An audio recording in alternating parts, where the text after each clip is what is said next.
সকলোলৈ ভোগালী বিহুৰ শুভেচ্ছা জ্ঞাপন কৰিছোঁ। আৰু এই মুহূৰ্তত যিহেতু মই আছোঁ তিনিচুকীয়াৰ গেলাপুখুৰীস্থিত মাছ বজাৰত, আৰু এইখন যিটো থলুৱা বজাৰ, আৰু ইয়াত যিটো পুৱাৰ ভাগৰ পৰাই যিহেতু আজি উৰুকা আৰু উৰুকাৰ দিনটো যিটো সকলোৱে লগে ভাগে এসাঁজ খাব, তাৰ বাবে কিন্তু দেখা পোৱা গৈছে সকলোৰে ভিৰ।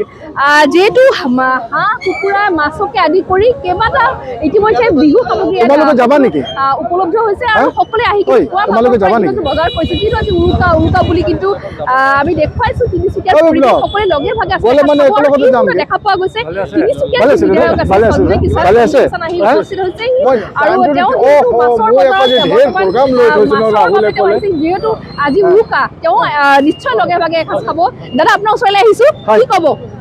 নমস্কাৰ, মই সকলো অসমবাসীলৈ অন্তৰ্ভৰা ভোগালী বিহুৰ শুভেচ্ছা জ্ঞাপন কৰিছোঁ। ভোগালী বিহু মানে হৈছে সমন্বয়ত এক বাৰ্তা লৈ অহা এক বিহু, য'ত নেকি আমি সকলো পৰিয়ালবৰ্গই আজি অন্তত সকলোৱে মিলি এসাঁজ খোৱাৰ যো-জা কৰি আছোঁ। ময়ো নিজেও যো-জা কৰি আছোঁ, আৰু দেখিছে সকলো বিশেষভাৱে যুৱক যুৱতী সকলো ৰাতিৰ এসাঁজ খাবৰ বাবে সকলোৱে সাজু হৈছে।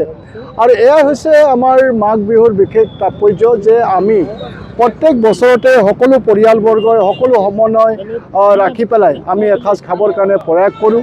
আৰু উৰে নিশা আমাৰ এই ভোজ চলিব, আৰু অহাকালি আমি ৰাতিপুৱা ভাগতে আমি মেজি জ্বলাই অগ্নি দেৱতাৰ মানে তাৰ পৰা আশীৰ্বাদ লোৱাৰ আমি এটা প্ৰয়াস কৰোঁ।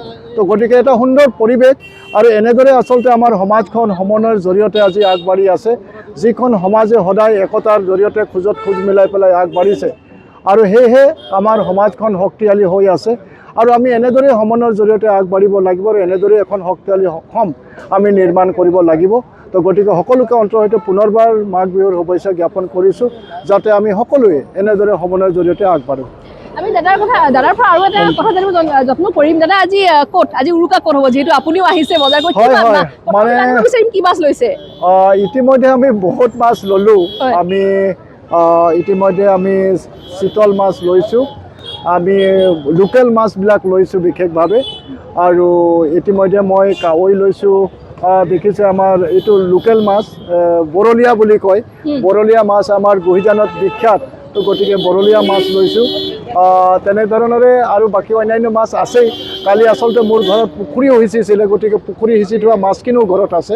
তো গতিকে আজি সকলো পৰিয়ালৰ বৰ্গৰ সৈতে, মোৰ ছোৱালী দুজনীও বাহিৰত পঢ়ে, গতিকে তেওঁলোকো আছে। আজি সকলোৱে মিলি পেলাই আমি এসাঁজ খোৱাৰ ব্যৱস্থা কৰিছোঁ। আৰু সমন্বয় আমাৰ সতীৰ্থসকলেও বহুত জেগাত ভোজ মেল পাতিছে, সেইবিলাকতো মাতিছে, তালৈকো আমি যাবৰ কাৰণে